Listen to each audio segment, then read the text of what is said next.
I didn't expect to be here chatting to you guys this morning. I'd planned to be filming my next little wet felting tutorial to make little felt coasters.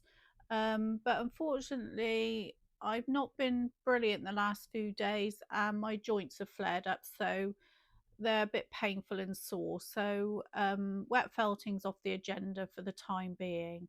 But I just wanted to do a little wool critique this morning, and I made a little bit of a rookie error when I was checking out my last order from World of Wool. A little special offer popped up, and it was for this pack here, the Drift and June pack, and it's got some gorgeous colors in there, and it really just caught my eye. I just love the color coordination, the color combination, I should say, and I just thought they look great as coasters, and that's what I plan to make with them.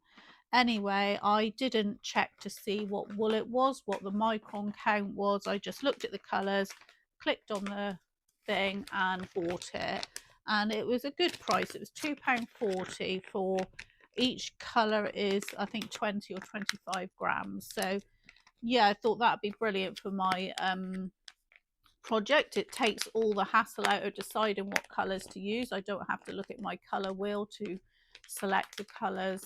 All the work's been done for me. Anyway, when it came, I put it one side, didn't open it up to look at it, so I didn't realize until I set up my workstation in the kitchen to do my wet felting project that it is a really coarse wool, and I just thought, right, let's give it a go. So that's what I did, and it was a tough wool to felt.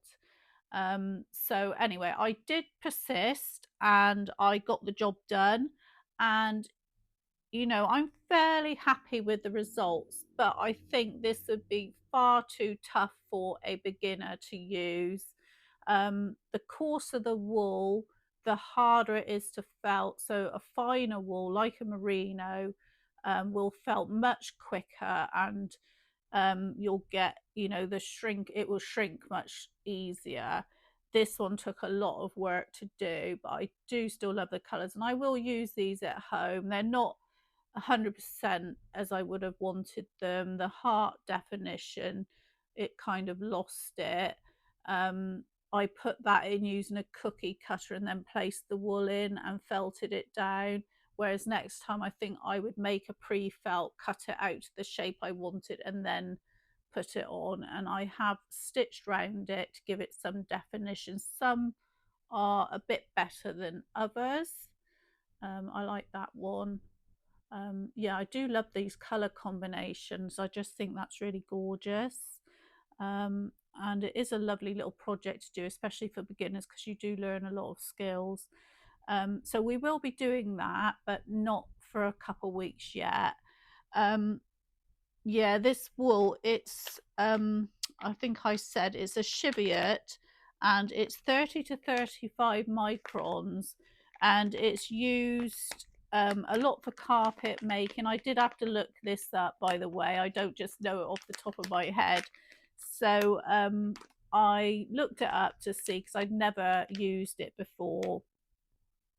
And yeah, so it's great for spinning with and weaving with.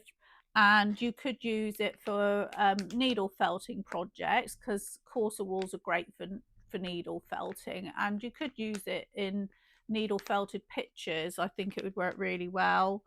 And also I think you could probably, when you're more experienced wet felter, you could use it for slippers and perhaps handbags, where you need a more robust wool for that item to withstand a lot of wear and tear.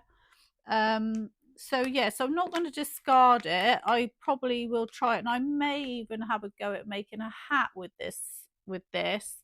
I will see how it goes on, because it is a tough one. It would take a lot of my energy to felt it.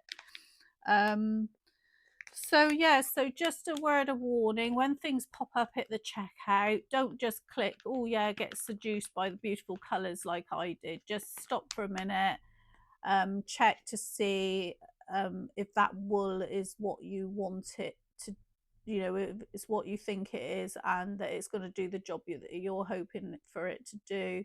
Because yeah, sometimes you might get lumbered with stuff that you know that you don't have a purpose for. I'm rambling on a little bit, so I'm going to enjoy my cup of tea.